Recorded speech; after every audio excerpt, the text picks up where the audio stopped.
Welcome to the 20th episode of the 240p Club. Yay! We've reached a milestone, number 20. In order to celebrate that, we have 20 competitors. They enter the ring. 10 leave the ring. Ding, ding, ding.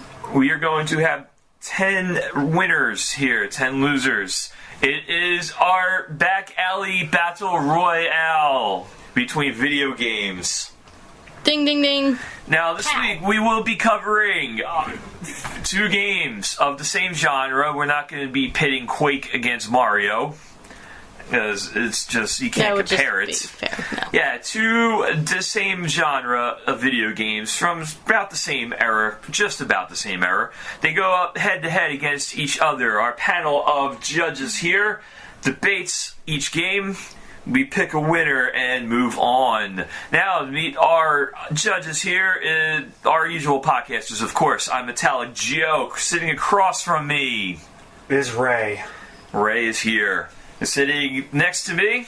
Hi, I'm Nikki. And also sitting next to me, he's John Falloon, not John Cena. You Don't just let can't him see him. fool you. You just can't see what he's doing, obviously, because it's a podcast. Because I'm actually John Cena. No, you're not John Cena. No. Just no. Nah.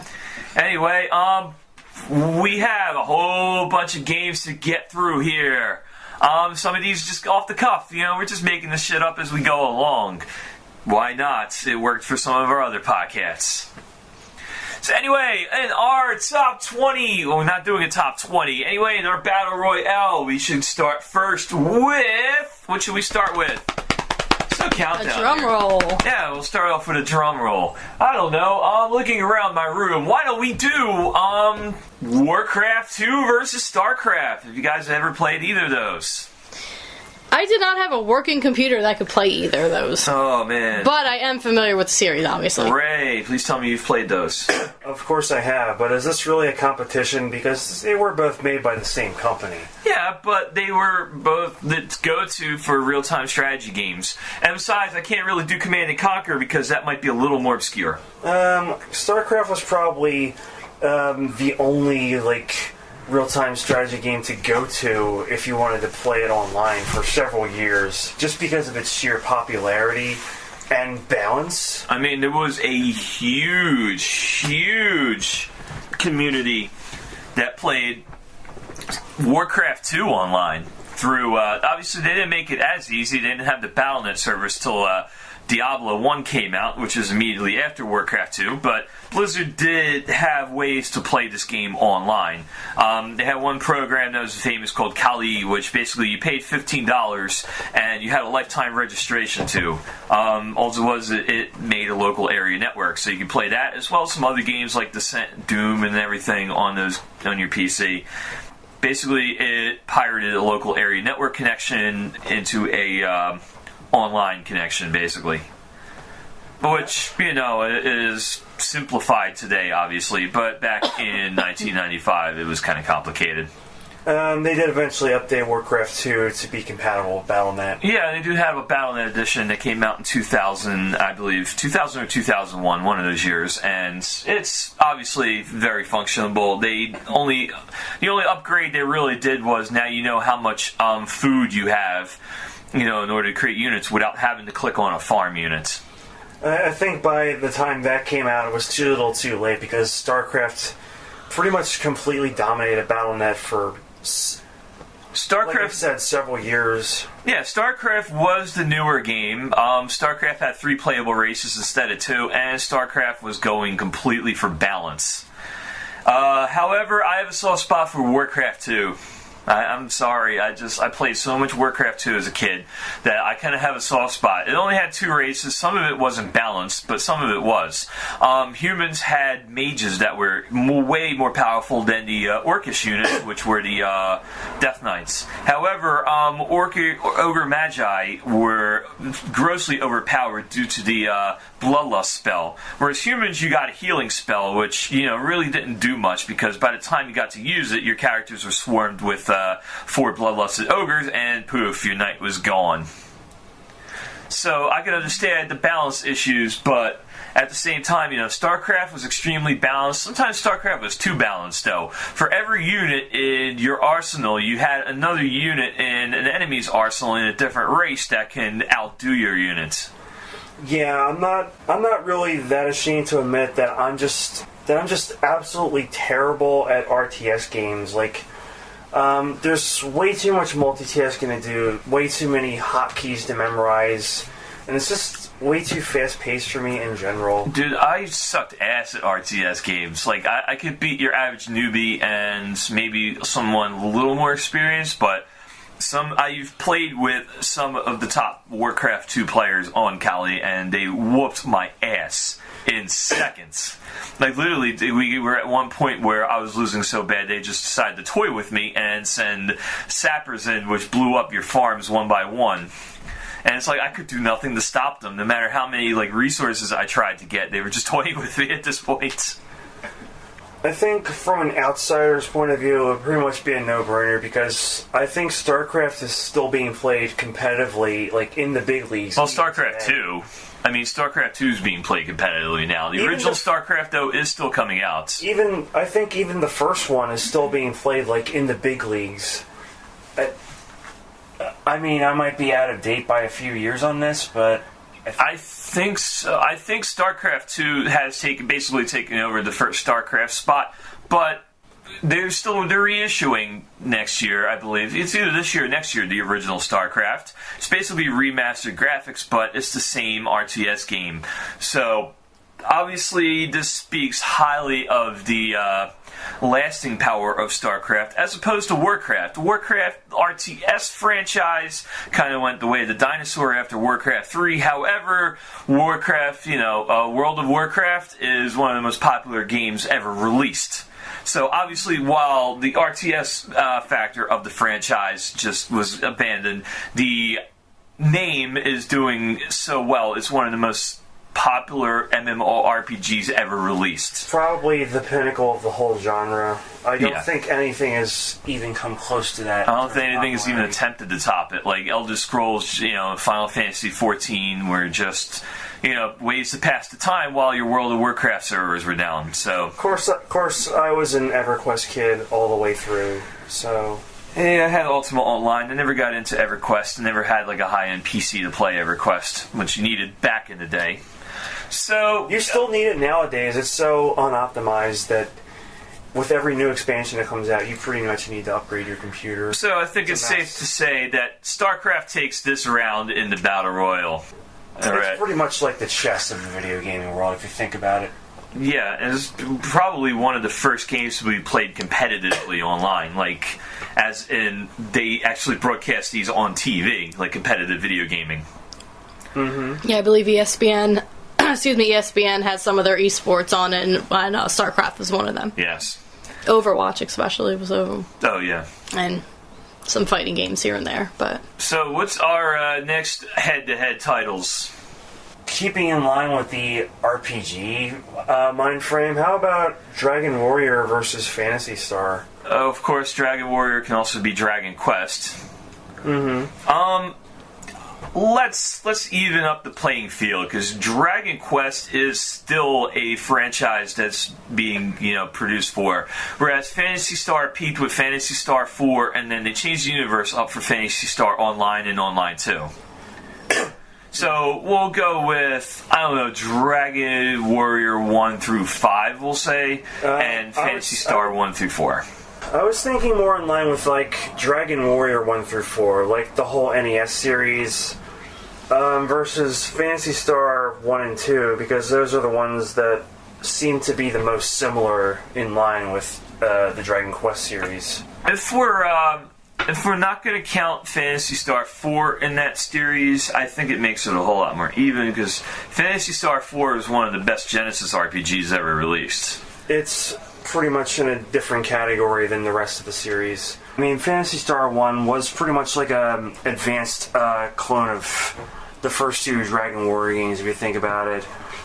Phantasy Star 2 was a little different, but still a very challenging game. Phantasy Star 3 was just a mess, and Phantasy Star 4, from what I played of it, it pretty much compares more with the Final Fantasy games that were out at the That's time. who they were competing with at the time, because, you know, you had a Genesis and not an SNES. Final Fantasy VI was about to come out for the Super Nintendo, so obviously Genesis had to compete. They came out with Phantasy Star 4, which, again, is the pinnacle of the Phantasy Star series. However, you know, obviously falls in comparison to Final Fantasy VI, but keeping with the Dragon Warrior series, I have to give this to Phantasy Star. Honestly, Phantasy Star 1 was one of the best RPGs Sega has ever made, like old school RPGs. Granted, it wasn't overly cheap.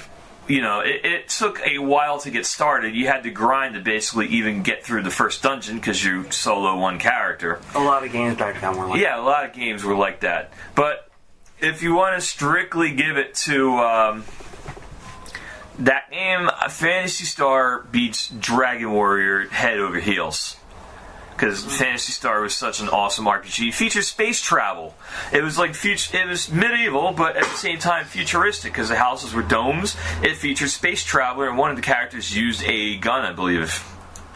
So it still had magic, of course. It was more akin to, like, it wasn't akin to a Shadowrun.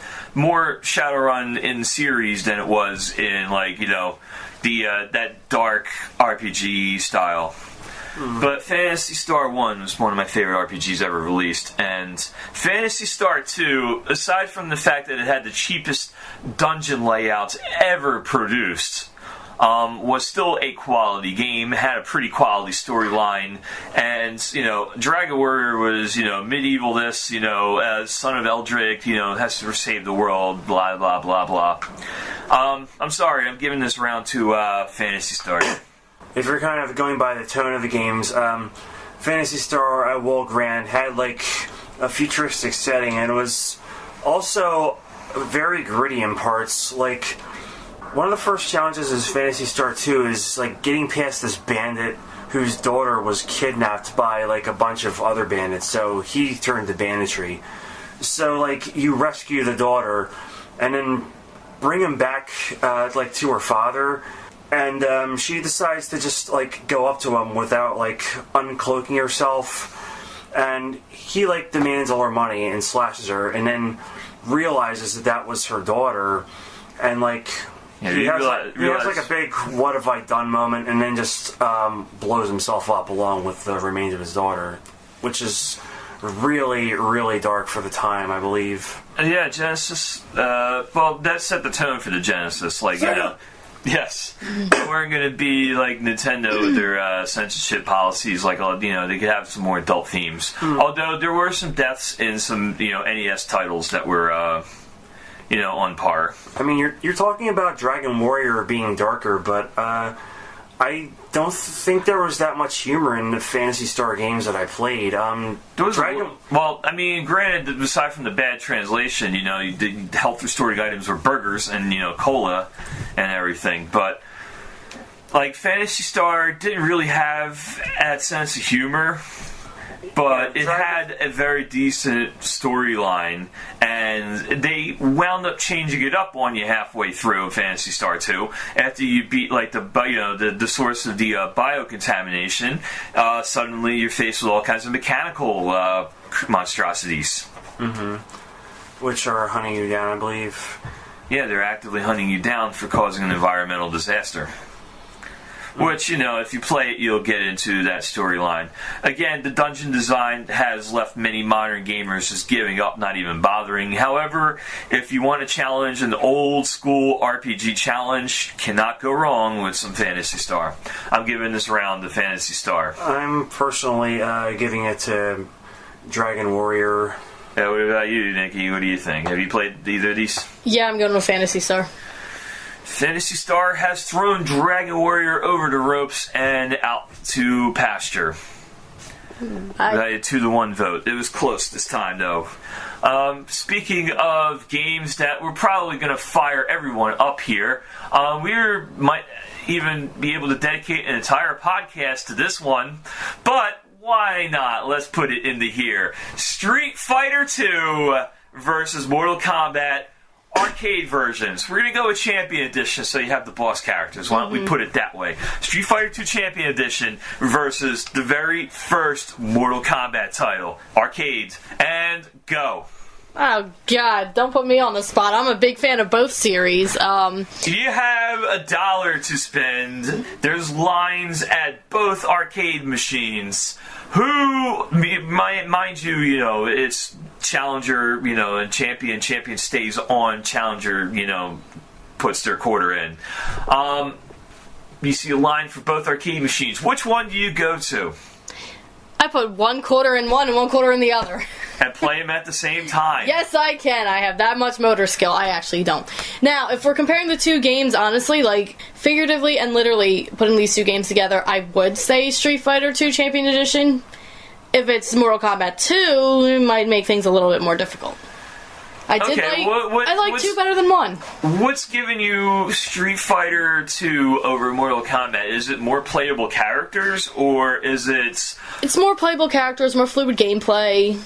It feels a little less clunky than what Mortal Kombat 1 felt like. But, Mortal Kombat 1 had the blood in it. It had the blood, it had gore. The more realistic-looking characters instead of, Street Fighter 2's cartoony-looking characters. You could freeze your opponent and then uppercut him. I had different mechanics. It wasn't like, you had... The block button. Yeah, it had a block button, it had a high punch, low punch, etc. Completely different combo system. These were two different games, don't get me wrong. Just because, the term Street Fighter 2 clone was popular back then. Mortal Kombat was no clone of Street Fighter. Oh no, definitely not. Like I say, really the only thing that's making me choose Street Fighter over this is because we're going with Mortal Kombat 1. Okay, if it was Mortal Kombat 2, I'm going with Mortal Kombat 2. Let's expand the universe then. Street Fighter 2 Turbo and Mortal Kombat 2. Okay, now I'm going with Mortal Kombat 2. Okay, why would you choose Mortal Kombat 2 over Street Fighter 2 Turbo? Honestly, I would say 2. Oh, my favorite Mortal Kombat game is the one that came out for the PS3 as of 2011, which we're not going to talk about Mortal that. Kombat 9, basically, that was. Yeah. We call it Mortal Kombat 9, Mortal Kombat 2011, whatever. Before that, my favorite was Ultimate 3 because of the huge expansive roster.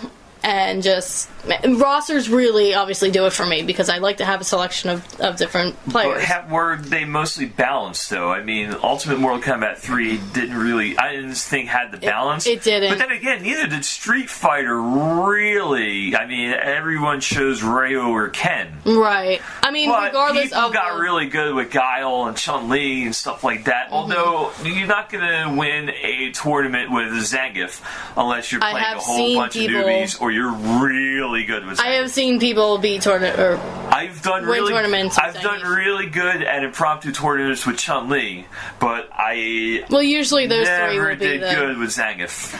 Oh no, you have to be really dedicated to Zangief to actually win tournaments with him. Quick, change the channel. Exactly. Yep. Yeah. Change the character. One thing that I really did like about Mortal Kombat 2 is Mileena. She's my favorite Mortal Kombat character. So I enjoyed playing as more female characters. Does the opportunity for cosplay influence your decision? Or, because I know you've cosplayed both Chun-Li and Mileena. Mm-hmm. And I did prefer cosplaying Mileena over because just the outfit looked better on me. Honestly, Chun-Li's costume really doesn't look good on me. I don't know. No, it really doesn't. But it's more so, I mean... It's a difference with gameplay. It's a difference with graphics. You have more realistic graphics with Mortal Kombat. You have blood, gore. You have fatalities. You have stage fatalities, ripping out spines, chopping heads off. Whereas with Street Fighter, you obviously don't have that. That was a cool gimmick in the arcades. It's like you beat an opponent, finish him. Mm-hmm. You have if you know the proper button presses, like you had the proper magazines, or you had a friend that has done it, and you've been able to practice it. You're able to pull off basically a stunt show in the middle of the arcade. Mm-hmm. Flu, what do you think, man? You've been quiet this whole podcast. Whoopsie. Yeah, he's a huge Mortal Kombat fan. Yeah, actually, specifically, I have nothing against Street Fighter. It's also a great game, obviously, but if it came down to that situation, I probably would lean more towards Mortal Kombat 2. as well. Have we discussed the single-player situation of both games? Because no, this is a good aspect to cover as well. I mean, the Street Fighter games, like, even though the computer opponents can be challenging and even cheap at times, which I think was the whole point of the bosses to begin with, there were, like, unique strategies for, like, every character. Like, even if it took you a long time to figure them out, and the computer's AI, like, you would eventually, like, master it. Talking about Street Fighter, right? Yes, of course. Mortal Kombat was a completely different story. Like, I mean, there sort of wasn't as much variation in the moves. At higher levels, the AI would just be as cheap as possible. Like, they would instantly counter, like, anything you tried to do, like, whether it was jump, throw a projectile, throw them when they were stunned, which is probably the most ridiculous example of that. They would just find any way to screw you over, and it was... Are you, like, does it get better, as in, like, you know, this might be true for Mortal Kombat, does it get better with Mortal Kombat 2 and Mortal Kombat 3? It does not. It might actually get worse. Mortal Kombat 3 did have that combo system, though, that was a little better than the previous Mortal Kombats. As far as Mortal Kombat 2... Also, the secret characters you could fight. There weren't really any of those in Street Fighter. Not until Alpha. Right. I mean, from what I've played of Mortal Kombat 3 and what I've heard of it, apparently the second to last guy, Motaro, is extremely cheap. He's actually not as bad. The AI in these games is just ridiculously cheap. It was just an excuse to eat quarters. It made a lot of money for these, like, arcades. Yeah, but the arcades made most of their money. I mean, you put a lonely Mortal Kombat machine in a deli somewhere, and it was making money off kids, you know, just basically stopping in for soda. Hey, you put a quarter into a Mortal Kombat machine and start playing. But most of the arcades made their money with these machines with competitive, you know, play. Like, you know, 2-on-2, or like even like, you know, tournaments and everything like that. They made huge money on these. And let's not forget that this same, like, computer AI carried over to the home versions, which was even more ridiculous because in, like, Mortal Kombat 1 for Genesis, for example, you only had, like, 3 continues to get past this ridiculous AI, and once you blew all those, that was it. The game was over. You had to start all over. And regardless of which version you play, arcade, home, 2 was definitely the hardest, in my opinion. You could spend an hour trying to beat Motaro or Kintaro. He was Kintaro in that game. Kintaro. Yeah. He's brutal. He's more brutal than 3 or 1. Okay, so, you know, with every one of these factors in, we'll say Mortal Kombat 1, Mortal Kombat 2, and, you know, we'll even do 3, versus Street Fighter 2. We're not going to count Street Fighter 1 because people have barely played that game, let alone, you know. Street Fighter 3 is a completely different series. Yeah, so we'll say Street Fighter 2 Turbo, Super Street Fighter 2, etc., etc. Super Street Fighter 2 Don't put the Turbo. Alpha series in. No, we're not putting the Alpha. No, because that makes it unfair. We're cutting it off at Street Fighter 2. As far as we're concerned, this will only go up to, like, Super Street Fighter 2 Turbo. Yeah. So, out of, like, all of these in a competitive battle royal, who's the champion here, series-wise? Mortal Kombat. I will have to go with Street Fighter on this one, even though it is a close call. I'm going with Street Fighter. Mm-hmm. That's my favorite. I do lean towards Mortal Kombat. Oh boy! So this fight ends in a double count out. Both competitors have beat the crap out of each other and are no longer able to stand. So it looks like we have a tie here, 2-2. Both series have knocked each other out cold. And we have someone coming. Secret character. Yeah, we have someone coming from the locker room into the fight here.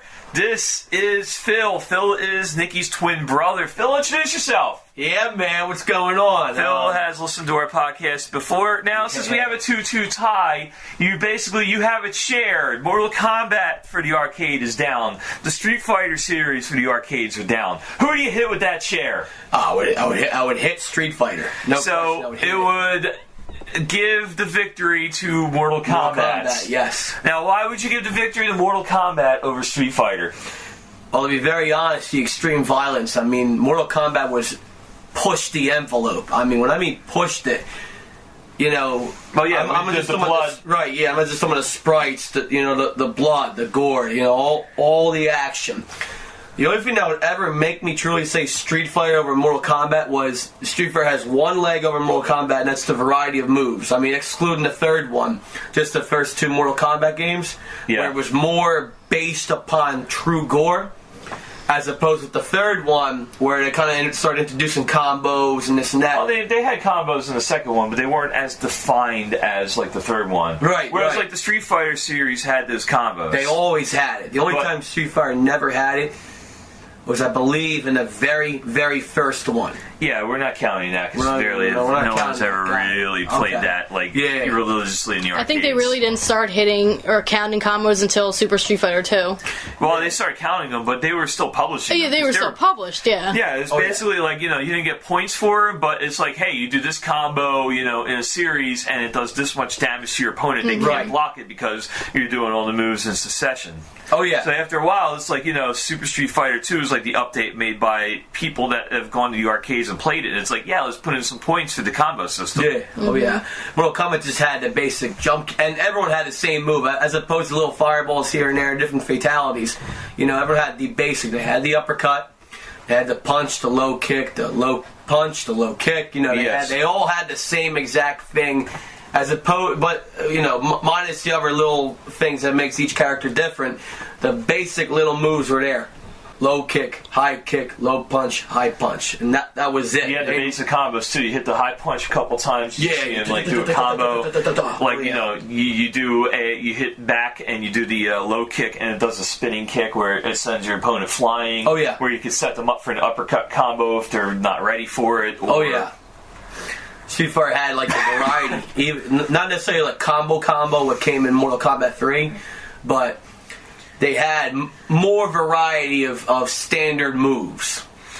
So for Battle Royale purposes, you hit, because of the gore and the violence and basically the showmanship of Mortal Kombat, you hit Street Fighter with a chair, throw it over the rope, and declare Mortal Kombat the winner this round. Absolutely, yeah. Oh yeah. All right. No question. So we have a winner, Mortal Kombat, folks. Now going on to the next series of games. Wolfenstein 3D versus Doom. That's a good one, actually. Those were both made by ID Software. Wolfenstein was one of the first-person shooter, actually the first first-person shooter, I believe, made by ID. And Doom was the second one, obviously. Doom ran on a completely better engine than Wolfenstein, but Wolfenstein was a classic game. Speaking strictly from one player, the one-player Wolfenstein game was so much fun. It had a great story. It's basically you're stuck in this castle in Nazi Germany, and you have to take out one of Hitler's experiments. Obviously, they censored it for the Super Nintendo version, but the original PC version was great. Let's rephrase that. You don't kill Hitler's experiments. I mean, you do, but I think the whole goal of the game is you actually do end up killing Hitler himself. But then there's a sequel, actually. Like Return to Castle Wolfenstein. It's called The Spear of Destiny. Mm-hmm. Where basically the whole premise of the story, it was an expansion set. It wasn't like a true sequel. But, it was basically Hitler's looking for the spear that pierced Christ, if you're looking at Christian theological discussion. And this is supposed to grant immortality to whoever has this spear. So they're that's the whole premise of the sequel, the expansion, I should say. So, apparently you don't kill Hitler all the way dead in the first Wolfenstein. Doom, however, despite the fact that he just completely melted into a puddle of blood. Yeah, somehow he's still alive. Somehow he is still alive. It was a double. It was a body double. We can explain it that way in the story. There you go. There you go. Now, Doom had a completely different take on like one soldier versus a whole army. Whereas, Doom took place like farther towards the future. It took place in space, and basically you had to search for a lost moon of Mars, like the Demois moon, I believe, completely vanished. So you go to Phobos, the other moon of Saturn, Mars, the real life moons of Mars, Phobos and Deimos. So you go on Phobos, space station, to try to figure out what happened. It's infested with zombies and all other creatures from hell. Towards the end, you wind up basically in the Demois space station, which you're wondering how you got there.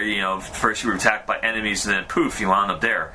Later, you find out that you are actually in hell. The forces of hell took control of this moon, and the entire third episode, you have to escape hell. And then, in Doom 2, basically, the denizens of hell invade Earth, take it over completely, wipe out everyone, except for you.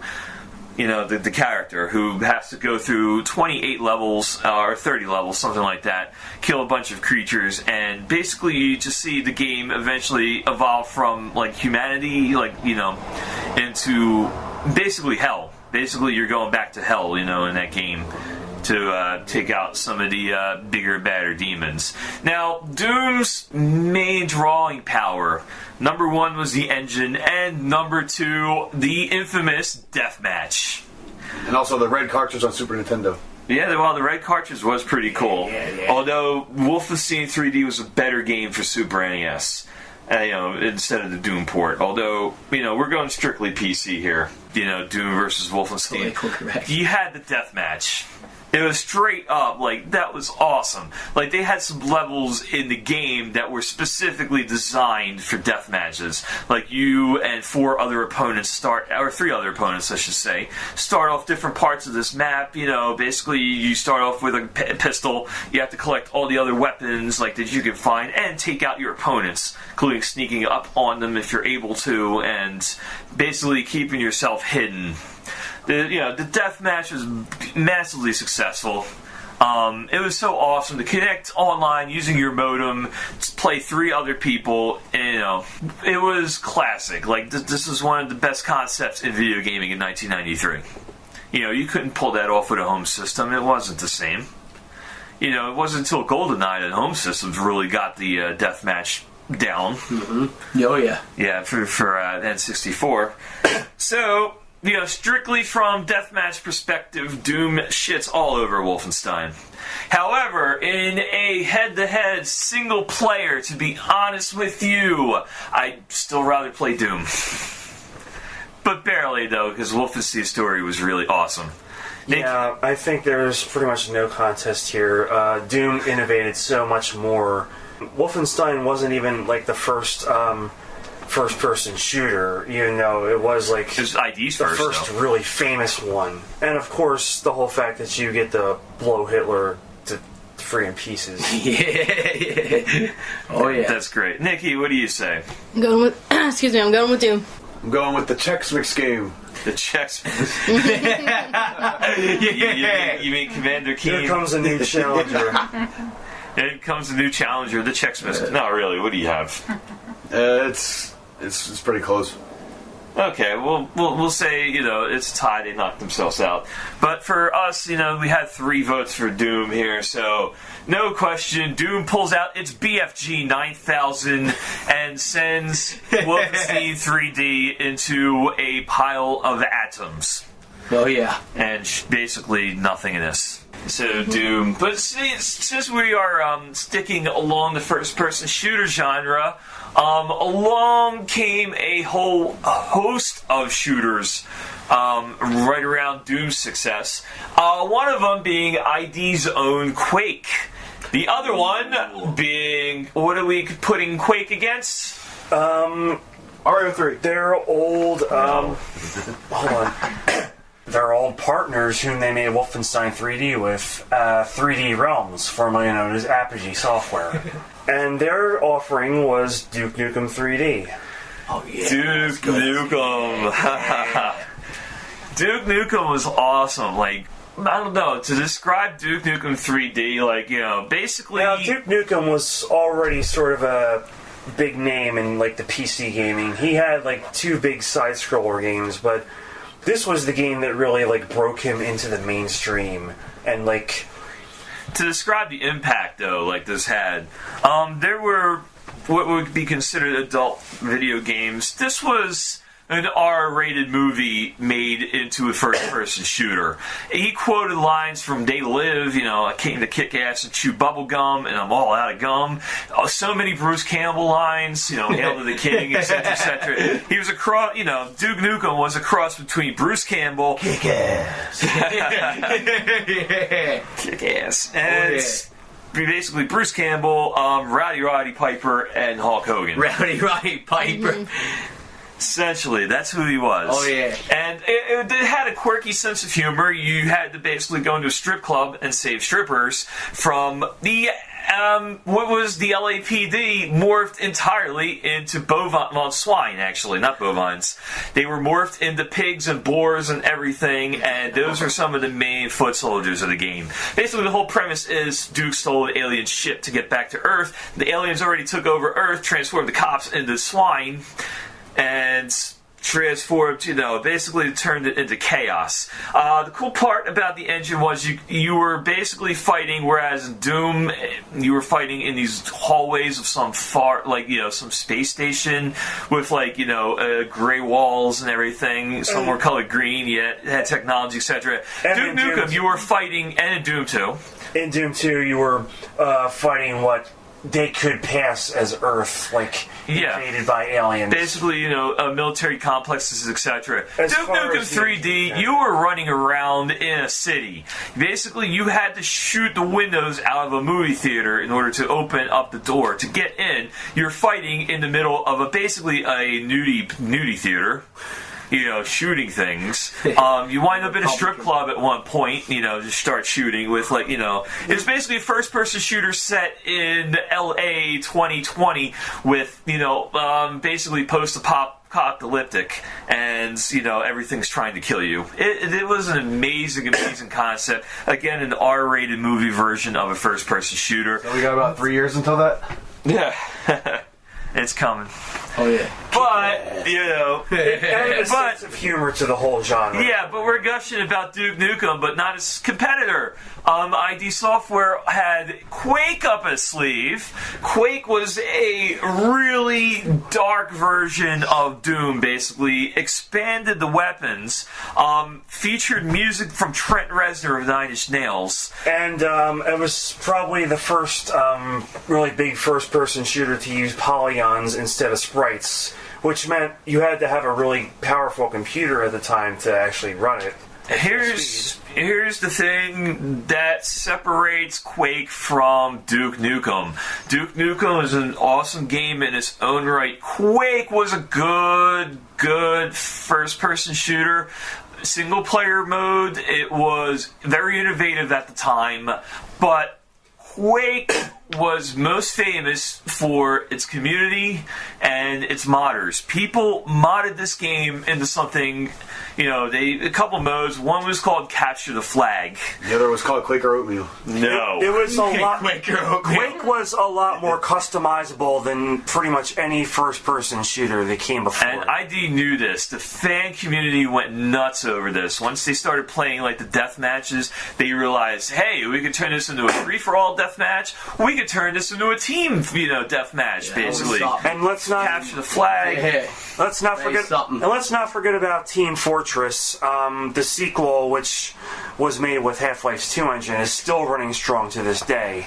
Yeah, whereas Duke Nukem 3D was attempted to, the designers attempted to follow this with 3 or 4 different first-person shooter engines, and every one of them failed. The project took years to complete, and once it finally came out, and I think it was 2008, maybe 2009, it failed miserably. Whereas Quake lasts until Quake 3, and Team Fortress is still going strong. Even though the engine that Duke Nukem 3D was built on, the build engine, there were 2 decently successful games that came after it on the same engine, Blood and Shadow Warrior, I believe. Strictly Quake 1, because Quake 2 is one of my all-time favorite RTS games. All-time favorite. I used to play Capture the Flag. I used to get home from school and instantly type in a server. I had a list of like 20 servers. Type in a server, IP address, bam, deathmatch. We didn't even keep stats. I didn't have a clan. Just go in, get the nearest railgun, and start mowing some mofos down. Try not to get shot. So as you guys can probably tell, despite what Joe said, we're not talking about RTS games here. We're talking about FPS games.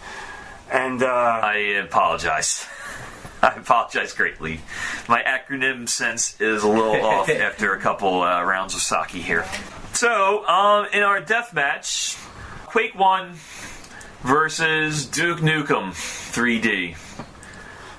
What wins? And why? we're also taking... I'm taking future installments personally in mind when comparing these two. I would have to say Quake definitely wins this one. Because after Duke Nukem 3D, Duke Nukem pretty much went nowhere, whereas the influence of Quake is still being felt to this day. I will say this. I'm not taking any sort of future installments into consideration here. Duke Nukem 3D gets about a 9 out of 10 for me. Quake gets a 10 out of 10 for me. The reason being, the better for a one-player game was Duke Nukem. But thanks to the customizable mods to Quake, the community of Quake, and the fact that, you could just pull into a competitive deathmatch without any sort of trading, just as long as you had a proper IP address, I am going to give this round to Quake. Or oatmeal. Well, unfortunately for me, I did not have a PC that could play either of these two games, so my opinion would actually be invalid. Alright, Flynn, you played them. I'm kind of on the similar track with her. I would say I played a lot more Duke Nukem. So if I had to be fair, you played them on the 64, yeah, more so on the 64, but I'm generally more familiar with Duke Nukem. So my is either that or invalid. So you're gonna go with Duke Nukem. Okay, that's the truth. Yeah, we have 1 for Duke Nukem, 2 for Quake. In a narrow defeat, we will give this round to Quake. Anyway, we will expand our Battle Royale here outside of the realms of some of the games we were playing. Outside of games, actually, why don't we go with, strictly speaking, 8-bit versus 16-bit. Capcom versus Konami. Wow. Oh. Yeah, that's big time now. Strictly 8 and 16 bits. Nintendo, Super Nintendo, Sega Genesis. That is what we're going with. Capcom. Sega Genesis. Yeah, I knew you were going to do that. I knew you were going to do that. That's why I kept talking. Alright. So, who wins? First of all, what major competitors do we have here on each side? Of course, Konami is known for Gradius. They've had Castlevania series, which is phenomenal. They had the licenses to the Teenage Mutant Ninja Turtles series. They licensed Skate or Die from Electronic Arts, the first game anyway, not the second one. What else did they have? They had a lot of licenses. Whereas Capcom... Did they license the one Batman Returns? Did Konami have that? Yes. Yeah. Nintendo. Contra. Don't forget Contra. And Contra. How could I forget Contra? Yes. Obviously one of the best games ever released for the Nintendo Entertainment System. Capcom, on the other hand, had the Mega Man series. They had Final Fight, which we've covered in detail. They had the Mega Man X series, of course. They had a Disney license. They released the best licensed Disney games of all time. DuckTales has just been remade for modern systems. Basically in 3D version, but it's the same game more or less. Because it held true. That one, Rescue Rangers, was such an awesome game. Even the Mickey Mouse, like the castle, what was it, that game called? Mickey Mousecapade, I think it was called? There was a few of them, I think. Yeah, there was a few good. One for made by Capcom for the NES. That was a great game. These games were fantastic. This is going to be a slugfest here. Let's not forget on Capcom side, Ghosts and Goblins, Breath of Fire, and of course Street Fighter. Darkstalkers. Of course, Darkstalkers, X-Men. They had X-Men Mutant Apocalypse. That was the game we were discussing a couple podcasts ago. This is going to be a tough one, folks. This is going to be a tough draw. Two of the most storied 8 and 16-bit licenses of all time, and for our sakes we're including Ultra in with the Konami series, because Ultra is basically Konami getting around Nintendo's limitations of, like, companies can only put out 5 games for the Nintendo a year. You know, different third-party companies. So, of course, Konami figured out a creative way around it and created Ultra games. So, any game that was under the Ultra title counts as Konami. They had the Ninja Turtle series, if you're remembering that. They had them for arcades as well. But, you know, strictly speaking, 8 to 16-bit era, what are we going to give this to and why? Like, who's the big dog in this fight? Well, I grew up with a lot of the Capcom games, Street Fighter, Mega Man, Final Fight, and then eventually going on to the other series like Darkstalkers and going into Onimusha and all that, that's later on. So we're not going to mention that. But this would be just going by experience. I honestly played more Capcom games than Konami. So, and because I grew up with loving Capcom games so much, that's where my vote's going to go. I am going to go barely with Capcom. The reason being, while the Ninja Turtle games were some of my favorites for the 8-bit systems and the 16-bit systems, they came out with a couple fearsome games. While Contra was one of the best games ever released, that Contra series. While Skate or Die is still one of my current favorites, Castlevania is legendary. I can play through any Castlevania right now you can hand me. I will, love it. All of these factors, Capcom had Mega Man. That is why I'm giving it to Capcom. They had the Mega Man series. It was Mega Man 1 through 6 for the NES, which, strictly speaking, 2 is one of the best games ever released for the system. 3 was right behind it, in my personal opinion. Mega Man X was one of the best games ever released for the Super Nintendo. X2 and X3 were behind it, too. X4 was an amazing game, but we're not going to go that far, because that wound up on PlayStation. We're sticking 8 to 16 bits. Final Fight, Knights of the Round, Breath of Fire, Mega Man 7 was alright. Yeah. Breath of Fire. Breath of Fire was one of my favorite RPGs. Breath of Fire. Nice. Yeah, that is a tough one. Just barely, I think Capcom's got this. Honestly, I'm undecided. That's a real tough one. That is a tough one, isn't it? Mm-hmm. I think his Ninja Turtles bias is showing. Take some time to think about it. I think I'm gonna go with Joe here, and it's a shame that we can't include future eras in this, because it would at the very least be a lot closer with the Metal Gear series really hitting their stride in 32-bit onwards, which of course is one of my favorite video game series of all time. But I think just barely I'm going to have to give this to Capcom, because they were more accessible. They had a lot more recognizable branding, and Konami was kind of more for the hardcore gamers at the time, I think.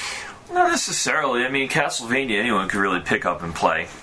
Yeah, but you could probably count on one hand the people you knew personally who had beaten the whole series, or at least even the first or third game. That's true. That is true. And Gradius, don't even get me started. I've managed to beat the first one, and without losing a life, mind you, and I probably wouldn't attempt it. What about the Ninja Turtle series? That's probably their most accessible title from that time period. That's Konami's secret weapon, really. Even the first Turtles game was awesome. People bash it. It was awesome. It was hard as shit as a kid, but it was awesome. Angry Video Game Nerd made that thing where he's we don't even. But it was cool, that game. I mean, like, just when you play that first one, that first Ninja Turtles, how different it is from like the later ones. Yeah. But I mean, when you look at a game like that, I mean, that game was awesome. It was awesome. Seriously, that is really cool. Just the setup and up and down the sewers and the streets. It's like, I think they had good ideas going on, but had its flaws. yeah, oh yeah. Well, all these games had its flaws. They had great direction. You mentioned Gradius, but they just needed to cap out some flaws, and it would have been something really great. Yeah, that's, Ray brought up the best point of all, though. For NES, the Super NES era, it seems like the games made by Konami were much more challenging than some of the games made by Capcom, and, more for hardcore gamers, whereas Capcom, you could pick up Mega Man 2, and it was frustrating as could be, but at the same time, you could keep playing it over and over again until you finally figured out boss patterns, what to do in certain situations, and, you got to the point where when you beat it, you accomplished something. Whereas, you beat, Castlevania, it's like you just throw out the controller like, finally! Capcom definitely had the more accessible games, and between Mega Man and Street Fighter, definitely the more recognizable and unique, like, branding characters between the two. Alright, so... I would say that to be fair, some of their games just aren't the same type. It's comparable. Like, Capcom has those, like you said, the Street Fighter, they have the, the one-on-one type of games. Well, Konami had tournament fighters, too. Okay, yeah, that's one. So that's the thing. They didn't often go for that series as often. We're kind of talking about the company as a whole, just their entire output in the 8 and 16-bit eras versus like Capcom's entire outing in the 8 and 16-bit eras. So I mean, whereas Tournament Fighters doesn't really compare to Street Fighter 2, a game like Castlevania would compare pretty well to. So, like I said, some games it's less comparable to say, like, what if they had made another one or gone with their own series of type of game? That's true. That is true. Some games are just less comparable. That's all. Yeah, the Castlevania would actually go pretty well with Mega Man series, like a little bit. They weren't the same type of game, but they were both platformers, so that's about as good as we could get for that comparison, but. I get, definitely get that, and obviously we're going to give this round to Capcom by the slimmest of margins. Capcom wins the final fight. Yeah. That's not our final fight, though. We have a few more battles here. I don't think we're actually going to cover 10, but I think we got quite a few in. We're in for quite the fatal fury here. That's actually K, isn't it? How many you got right now? I don't know. We lost count. Yeah, I lost It don't matter. We're not going to do exactly 10, but What you got? I got Zelda versus Castlevania. No, we can't do that. They're just two completely different. Yeah, we games. said we weren't going to do two. We're not going to do two like completely different genres. Actually, like I have a good idea. You do have a good idea. I have a great idea, though. We did already mention RPGs, but there was two specific ones that I really wanted to pit together. Go for it. Chrono Trigger versus Final Fantasy VI. Man. Okay, if you have been following our podcast for quite some time, episode 6, in order to make things fair, we excluded Final Fantasy from our list of top 10 RPGs. We instead did a list of top 5 Final Fantasy games, and then a top 10 of the rest of the RPGs, simply because Final Fantasy games were numerous, and it's one of the most legendary series of all time. The only game I think that would be able to top some of the Final Fantasy games in the Super Nintendo era would be Chrono Trigger. And Chrono Trigger ranked number 1 as a top RPG of all time. Now, does it go compete against Final Fantasy VI? Oh, man. I am going to barely give this round to Final Fantasy VI. Why? Because Final Fantasy VI's storyline blew me away to the point where it was one of the most memorable games I have ever played in my life. It turned me on to RPGs. It was your Final Fantasy. I I literally, like, when I rented this game, I was put off on the RPGs, honestly. I played Phantasy Star 2. I remember as a kid, it was too hard for me. Why? Because I didn't really know all about grinding, experience points, etc., etc. So when I rented this, I thought it was pretty weak, and that was my experience with RPGs, and I thought every RPG was going to be like that. I rented Final Fantasy VI. Instantly, I was blown away. The smoothness of the battle system, the storyline that just dragged you in. The graphics at the time were gorgeous. Granted, almost like less than a year later, Chrono Trigger would top Final Fantasy VI in graphics because they were made specifically by anime artists. It was considered the dream team. Chrono Trigger, though, the only reason I'm giving this to Final Fantasy VI over Chrono Trigger, I have two reasons actually. The one is the storyline of Final Fantasy VI drew me in, sucked me in to the point where I can recite like entire lines of that game to this day. It was one of my favorite games of all time. Number two, it was longer than Chrono Trigger. Chrono Trigger was... Honestly, if you were trying to really blast through the game, you could beat it in about 20 hours, give or take. Granted, you're not doing any miraculous speedrunning tricks. I'd say about 20, 24 hours, maybe 30 if you're going for all the endings, because they had a New Game Plus mode. Final Fantasy VI, it took me my first try 60 hours to beat. Why? I did grind quite a bit. I tried to find just about every side quest I could find. But overall, in terms of like gameplay balance, Final Fantasy VI had 14 playable characters, including 2 hidden ones. It was very balanced up until the point where you could teach every one of your characters Ultima, in which case, that finally broke the game. Whereas Chrono Trigger was set up where you really didn't have to grind all that much. I mean, if you count going through the Black Omen at the end of the game grinding, yeah, you could definitely do that. However, you never really in Chrono Trigger needed to sit down, beat a couple guys over and over again until you built up your stats to a certain point, unless you were going for one of the crazy endings. So I've talked enough. I'm giving this round to Final Fantasy VI. I want to hear what everyone else here has to say. I'm going to start with you, Nikki, because you brought the topic up. Yeah, well, I'm biased because Chrono Trigger is like my second favorite game of all time. So, just, the characters, the story. I think I've played Chrono Trigger at least maybe 10 times, like, in total. Every summer, I like to say to myself, either every summer or every winter, I'm like, I'm just going to do another playthrough just for shits and giggles. Yeah, for me personally, I just love everything about Chrono Trigger.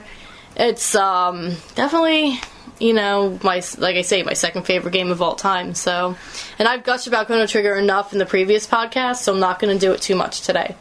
But my vote goes for Chrono Trigger. Okay, Ray, what do you say? I've been thinking about this since you brought it up, and I just really can't decide. We should probably look at the good points of both.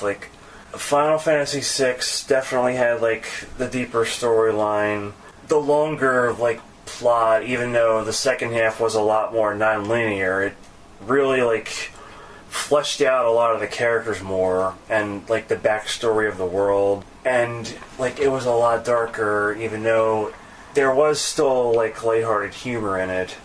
There was so much to do, so much depth to the characters, and Chrono Trigger, it was basically a dream team. Squaresoft was working with Enix, the people who made Dragon Quest, when they made this game, and it shows in the artwork and everything, because Akira Toriyama, the guy who did Dragon Ball Z and Dragon Quest, also did the artwork for this game.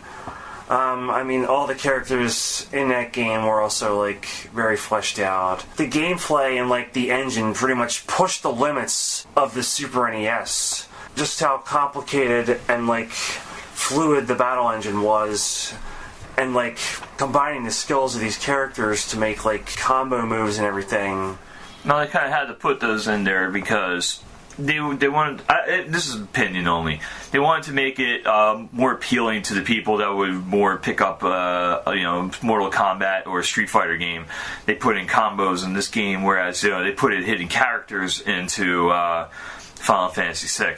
So I think they're putting in small aspects to get more the fighting game gamers who are more keen to play the home versions of Mortal Kombat to pick up an RPG. And yeah, Chrono Trigger, of course, even though it was the shorter game, it did have a lot of replay value because after you beat the game the first time, it would give you the option to start the game over with all your stats and challenge the final boss whenever you wanted to. And depending on how far you were in the plot when you did so, you would get a different ending. And there were 10 or so. I think it was 12. 12 endings.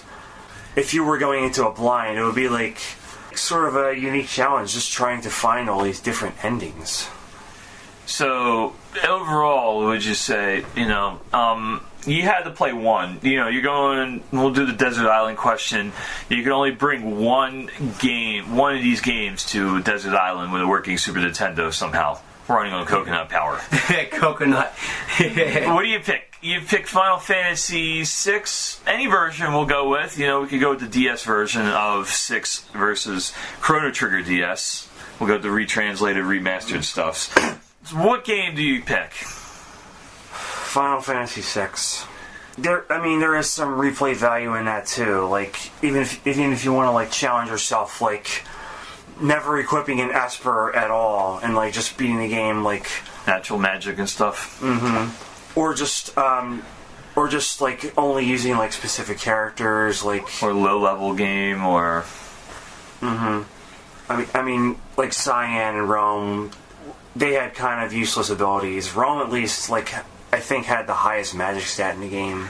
Yeah, she had the highest base magic stat. So you equip her with some Espers that were boosting magic at level up.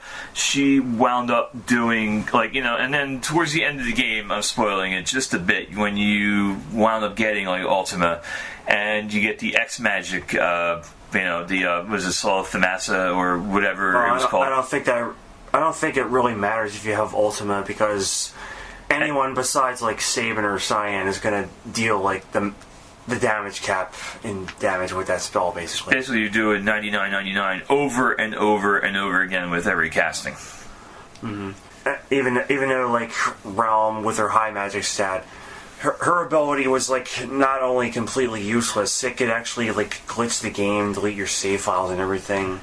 Yeah, Sketch was kind of very glitchy. Control was glitchy as well, but Control was vitally important if you wanted to learn certain lures for Strago. Mm-hmm. But yeah, alright, so you are picking Final Fantasy. I picked Final Fantasy. We have a Chrono Trigger vote here. Flute, I know you're not big into RPGs, but have you ever played any of these, so? Not enough to really make any real comparison. What about you, Phil? Have you played any of these? Oh, yeah. But I'll have to say Chrono Trigger is kind of a tie, I guess, now, actually. Mm-hmm. Yeah. I won't cast my vote then. We'll make it simple, even though it would be Chrono Trigger. So it's really hard to decide between the two. So we will vote for, it's really hard to decide. So we'll vote for, we'll do best 2 out of 3 falls. Chrono Trigger gets the first fall of this matchup. The second matchup, Final Fantasy VI gets the fall. The third matchup, they knock each other senseless. Then all of a sudden, with another steel chair, in comes Dragon Quest and hits both of them.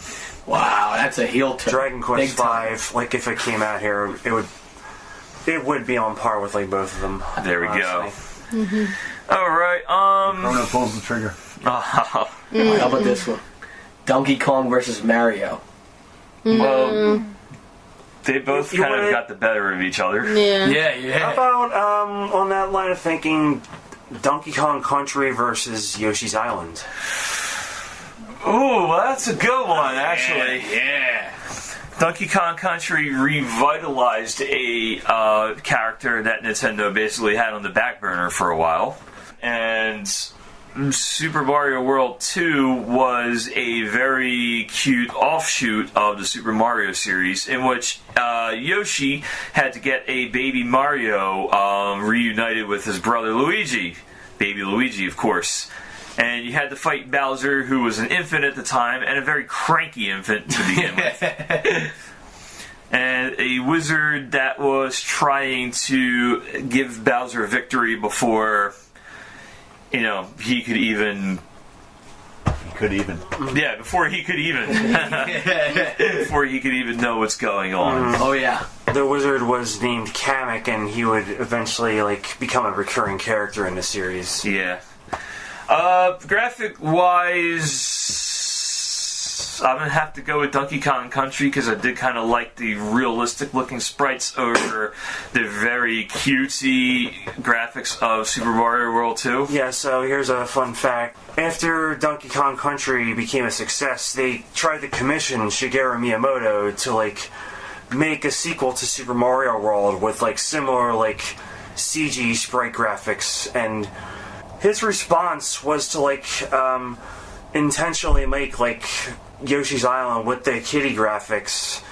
They went more of a drawing type of feel. Yeah, it looked like a kindergarten or cartoon type of feel, which is great. Mm-hmm. And then eventually that game became such a success itself that it pretty much shut them up. They never asked them to do anything like that again. Yeah. Even though Super Mario RPG later did use CG graphics like that.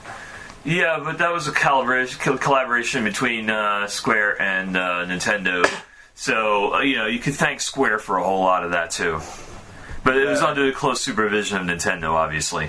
At that point, they were trying to push the Super Nintendo to its highest point because the N64 was around the corner. Yeah, that was the thing. Donkey Kong Country's graphics actually came about because Rare was designing stuff for it, and then it was known as the Ultra 64. Yes. So Nintendo was extremely impressed, so they decided to experiment with the technology to scale these graphics down further and see if they could fit it into a Super Nintendo. And you know what? It succeeded admirably. Yeah, so with the Ultra 64, later dubbed the Nintendo 64, some years away, they were able to extend the life out of the Nintendo to the point where around 96, when PlayStation and Saturn were at each other's throats, Super Nintendo is still relevant. Yes, it was. Mm-hmm. Yeah, so, these two games definitely extended the life of a system for at least another year, while, Nintendo is readying its new hardware. As far as head-to-head, though, with these two games, I'm going to have to give it to Donkey Kong Country, basically because it was a more enjoyable game for me. That's the only reason I'm giving this to Donkey Kong Country 2. And Donkey Kong Country 1, I should say. It was more enjoyable, I thought. The storyline was kind of goofy on both of them, but, it was meant to be goofy. This is Nintendo. They're both fun games. Don't get me wrong. I'm never, ever going to bash Yoshi's Island. I just had more fun, again, with the game mechanics of Donkey Kong Country, the barrel throwing, riding the barrels, the animal friends, finding all the bonus rooms. Plus, they are no crying baby. Oh, yeah. That was awesome. No crying baby. I will have to beg to differ there. From a gameplay perspective, I'll go with Yoshi's Island because Donkey Kong Country, looking back, does kind of feel a little clunky, despite the superiority of the graphics, at least as far as Nintendo is concerned. But Yoshi's Island just felt a lot more polished to me. And the final boss was really unique for the time. Yeah, it was cool. It did have a lot of unique boss fights. Nikki? As the same answer, or the same reason as you, I enjoy Donkey Kong Country a lot, so that gets my vote.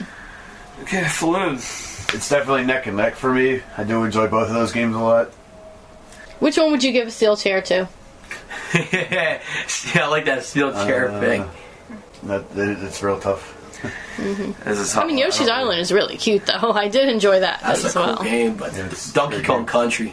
You would give it to Donkey Kong Country? Oh yeah. I might give the steel chair to the baby Mario so that he shuts up. Oh, that's horrible. Yeah. Oh, you're so mean. You're gonna get us banned from every PC, PC. PC fans of our. Never mind. It's a joke. I know. Well, everyone knows that. Yep. Yeah. But We here at the I would 240p give Club. something to make him shut up. We here at the 240p Club do not condone the use of steel chairs on babies. Not like the one time where I kicked Baby Yoshi off the cliff. I Yeah. like the steel chair. We have video to prove it. Yes, we That steel do. chair thing is so funny. But like, Yeah, Donkey I- Kong is the game. I mean, when you think about it, they're both good though. But I mean, Donkey Kong is just Yoshi's Island is really not even. cute. Yeah, it was not even close. graphically. It's It just Yeah. those. You know, those characters. Plus, you got Diddy Kong. Diddy Kong just, I mean, that was like its trump card when you think about it. You know. Diddy Kong, yeah. That was the tag team aspect, where you tag your partner, and that was cool. Yeah. You know, wrestling. Yeah, Yeah. speaking of wrestling, you actually tag them in. Oh, yeah. I thought Diddy Kong Racing was really lame when it was released, and even today, I still think it's a little That's Yeah, we're not counting that. We ain't Yeah. going there. Yeah, strictly I think Donkey that Kong game was Country. the whole reason Conquer became so raunchy and is like Conquer. All right, and finally, we're gonna go with the Has come back too. finally in our undercard here. We're gonna go with obscure. Well, these aren't obscure systems. We're gonna go with systems that didn't quite pan out. We're gonna go with the 3DO versus the CDi. Oh, God. 3DO wins by a long shot. See, All right. could have been something, We'll though. make it a handicap match. 3DO versus Handicap the match. CDi and the Jaguar. The Ah. Atari Jaguar. Damn. 64 bits. More bits than I mean, I would vote against the CDI just mainly for the wand of Gamelon. It's like, why? Why? Jesus Christ, why? Plus, it's hard to spell 3DO still wins just for having the only home port at the time of Super Street Fighter 2 Turbo. And don't forget how awesome that Road Rash port was. Granted, it wound up on every other system, but it was on 3DO first. Ended up on PlayStation. It did. It did. Wound up on PlayStation, Saturn, all kinds of systems. And let's not forget about our good friend Gex. Even though he ended up on the PSX later, this was like, he was the mascot of 3DO. There's also a pretty good John Madden football for 3DO. So Electronic Arts had a working relationship with them. So they were started by some EA execs, like, the 3DO system. Wasn't the 3DO also particularly expensive? Yeah, because the technology was very high end. It was about like $500, $600 when it came out, which is like massively that was up expensive. there, too. Jaguar was less so because they were basically giving this system away. They were selling it for $199 because Atari was kind of really losing out the battle against Nintendo and even Sony at the time, because Sony debuted and Sega. So they had to come up with something, so they released a cheaper system. However, they still didn't have the serious hardware support for it.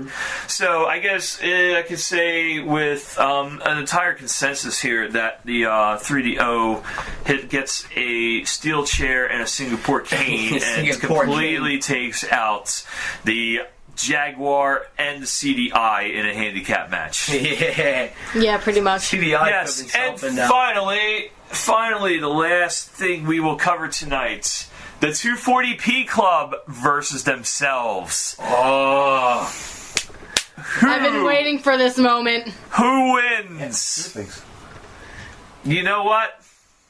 Find out our next episode. From all of us at the 240p Club, I'm Metallic Joe. I'm Ray. I'm Nikki! John Cena! And special guesting with us tonight. Yeah, man, Phil. Yeah. And from all of us here at the 240p Club, it's been nice knowing you. Yeah, because I'm gonna kick their ass. Find out next podcast. Bye. Thanks for listening to us today.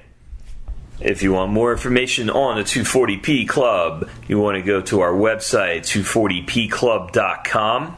Also, we have facebook.com/240p Club, and we're also on twitch.tv under 240p Club.